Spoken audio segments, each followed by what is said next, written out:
crushed skull. Instant death. Lady Collide organizes an auction where young girls are being sold as slaves to wealthy owners. However, two of the girls present at the auction turn out to be professional assassins, Dia Viekone and Tarte. They waste no time in taking out everyone around them and save the imprisoned girls. They are observed by their boss, Lu Tuathade, and his accomplice Maha. In a flashback to an alternate world, we see two assassins taking down certain members of the mafia. The rookie wants to kill everyone, but her boss doesn't want to accomplish more than what his organization has instructed him to carry out. Suddenly, they are spotted by a drone and try to escape it, but their van is destroyed. This just turns out to be a distraction as the two of them have already managed to get out of it. The rookie and her boss discuss his past, and he talks about how he was raised to kill ever since he was a child. He calls his organization and tells them about his plans to retire and become a trainer for new assassins.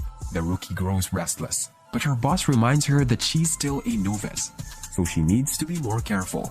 They get new identities as Alan and Mila and fly to Japan. However, the flight is hijacked and the boss realizes that he has been betrayed by his own organization now that he's retiring. The plane crashes and he breathes his last after regretting his life as a tool. However, he is summoned by the goddess Ahem. She offers him the choice to be reborn in a fantasy world with his memories intact in exchange for promising to kill the hero of this fantasy world. She endows him with knowledge of this new reality and explains that the hero of this world will save it from a demon lord 16 years from now, but will go crazy and kill everyone 2 years after that. After a detailed discussion, both of them decide that the hero must be killed only after he defeats the demon lord. But within 2 years after that, the assassin chooses 5 key skills after considering his possibilities, and then goes on to pick his attributes so that he can be powerful enough to assassinate the hero. Ahem promises him that he can live his life the way he wants if he simply fulfills his promise and he accepts. That's when we learn that this assassin is actually Liu. He is born in the kingdom of Alvan to the Tuathade family and starts to train himself as soon as possible. He becomes a great cook so that he can maintain a healthy diet for his growth, and also uses his material knowledge from his past life to make the most of the resources in this world. His life goes smoothly, and then we learn that his father Xian is an assassin for the royal family. Xian approves of Lu's progress and grants him mystic eyes that allow him to sense people with mana. Later, Lu's mother Esri dresses him up for his meeting with his magic teacher who turns out to be Dia. During their classes, Dia is surprised to see the excessive amount of mana that Lu possesses, and his parents are happy with his abilities. Lu learns about far stones that are used to store mana and asks Dia for more of them, but she forbids him, saying that they are only limited to the Viekone family. Now, Dia helps Lu with attribute conversion and teaches him how to cast spells. Lu shows precision with his skills, but pushes himself even more as he has to be ready for the hero. After working some more with Dia, Lu is able to create his own spells and help her achieve the same. They team up and manage to create weapons like guns and tanks using magical spells. Dia grows closer to Lu and he offers her a titanium knife to thank her for being his tutor. In exchange for this gesture, Dia also gives him a far stone. They promise to help each other out whenever needed, and Dia leaves. Now Xian takes Lu to a prison, where he is made to carry out his first skill, and he does so with minimal effort. The kingdom starts to reap the benefits of Lu's modern methods, and he is celebrated for it. However, Lu starts his search for an assistant with the right mana who can help him defeat the hero. Later, he goes to the forest and finds a girl under attack from a pack of wolves. He saves her and learns that she has been abandoned by her family due to financial reasons. He gives her some food and offers her a chance to live with him if she agrees to help him with his mission. The girl readily agrees, even though Lu has his own motivations for saving her. She is revealed to be Tarte, and she expresses gratitude to Lu for his kindness. In a flashback, Ahem is shown to carry out the same kind of deal with a soldier, but as time passes by, he turns out to be a waste. A couple of years later, Lu and Tarte are much closer to each other as Tarte has settled into the family. Lu trains her the same way he was trained, and she becomes exceptionally good with the collapsible spear he has made for her. We learn that Ahem has been summoning multiple souls and tasking them with the same mission as Lu, but none of the others have made any progress. Tarte and Lu go to the marketplace, and Lu is met with a lot of affection. However, he tells Tarte that his generosity is just a strategy, he must use to win the approval of his people. He has also been making flower stones to collect mana by using the one he was given by Dia. Xian questions Lu about Tarte's reliability, and he fully vouches for her in order to avoid her assassination. Xian decides to test Lu's skills by taking him on in a mock test. He uses all kinds of tactics to tackle his son, but Lu eventually comes out on top after carefully calculating his dad's strategies. Satisfied with his son's progress, Xian declares that Lu is ready for official missions. They carry out a variety of tasks, and Lu learns subtle tricks of the trade. Then Xian tells him that he must take up a fake identity as Ilig Balor of the Balor trading family in order to become a better assassin. A party is held to celebrate Lu's ascension, but it is met with some criticism by a rival branch member named Rona. Xian makes Lu prove his status by defeating Rona, and he does so easily. However, Lu offers Rona to become his subordinate later, and they bond a little. Now Lu and Tarte set out on their journey to Miltiu so that they can live out their alternate identities. We are introduced to life at Miltiu, and we see a group of girls led by Maha. They run a sightseeing business together. However, a bunch of goons attack them and take them away into an orphanage, which is actually a front for trafficking, where the girls are made to work as slaves against their will. Things get ugly when Maha's friend Aoife is prepared and taken away to a client. She returns with her modesty outraged, and this becomes a regular activity for all the girls, except Maha, who is still too young. This takes a toll on her well-being, and Maha's friend Toyne scars her own face so that nobody will wish to be with her. 2 years pass by, and Maha comes of age. Her captors want to exploit her, and she considers ruining her face as well. But then, Lu arrives and offers to take her into his house. However, her captor intends to misuse her for 3 days before sending her to him. Maha tries to escape and gets caught, but Lu saves her. After this, he takes down the entire operation, thus freeing Maha and her friends once and for all. He also fixes Toyne's face, and Maha pledges her loyalty to him. Lu makes Maha his legal family member, so as to keep her protected along with Tarte. The three of them live together, and after some time, Lu decides to open a cosmetic shop for women, so as to fund his assassination expenses. He manages to create a moisturizer using lecithin from soy farms back in the Kingdom of Alvan. Since these products doesn't exist in this world yet, Lu manages to create a massive market for the moisturizers and starts a brand named Orna.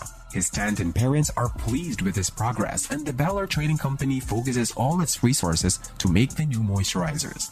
A spy tries to invade Lu's house and kidnap him for the secret recipe, but Tarte and Maha catch him and proceed to torture him as punishment. Now, Lu goes to see Dia during one of their monthly meetings, and they discuss spells and increase each other's magical knowledge. Unfortunately, Lu gets into an awkward situation with Tarte and Maha later on, when they wake up next to him in bed and notice that he's entering adolescence. As time passes by, Lu does his best to train the girls and give them the necessary experience to become good at business as well as assassination. One day he discusses expansion plans with Maha and learns that her parents once owned a big company but were killed by their own employees, after which the company went bust. He allows her to expand Orna's operations by purchasing the same company and trusts her to take care of the brand once he's gone. Lu finally gives up his false identity as Ilig and leaves Miltiu along with Tarte to visit his family. On their way, they're attacked by wolf monsters, and Tarte puts her training to use by taking them down. However, Lu suspects that the hero might appear soon, as monster attacks are becoming more frequent. Once they're home, Lu goes to meet Xian, who tells him that he'd be fine if Lu chose to continue as a merchant rather than an assassin. After a lengthy conversation, Lu confirms that he will continue as an assassin because it makes him happy, and it is his choice to kill whomever he wants. He also states that he wants to marry Dia, and for that, he must continue as a member of the noble family. Xian is amused by his choice but accepts it and proceeds to give him his first mission. Lu's target is Count Azba Venkaur, who has been selling military secrets to neighboring kingdoms, in exchange for a drug named Vizane. Lu makes the necessary preparations to ascertain whether Azba truly deserves to be assassinated. After avoiding an awkward situation with his mother, Lu and Tarte head out to check on Azba in Pisir. They take down some drug dealers, and then they notice the horrible effects that Vizane has on innocent citizens. Maha does some research and confirms to Lu that Azba is the leader of this drug operation, so he decides to take him down. he meets Maha and brings her along with him to visit Asba.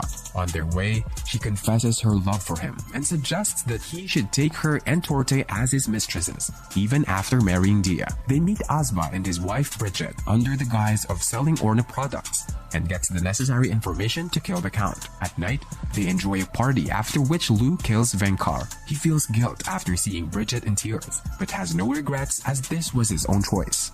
Lou and Tarte train on an inhabited island and visit Maha after that. She updates them on a divine treasure. It is a powerful spear named A-Bulb and is in the hands of a warrior named Setenta Magnus, whom Lou suspects to be the hero. However, he isn't sure of it just yet, as he also learns that Setenta is part of a civil war that has broken out in the Viacone Kingdom. Lou visits the region immediately to check up on Dia.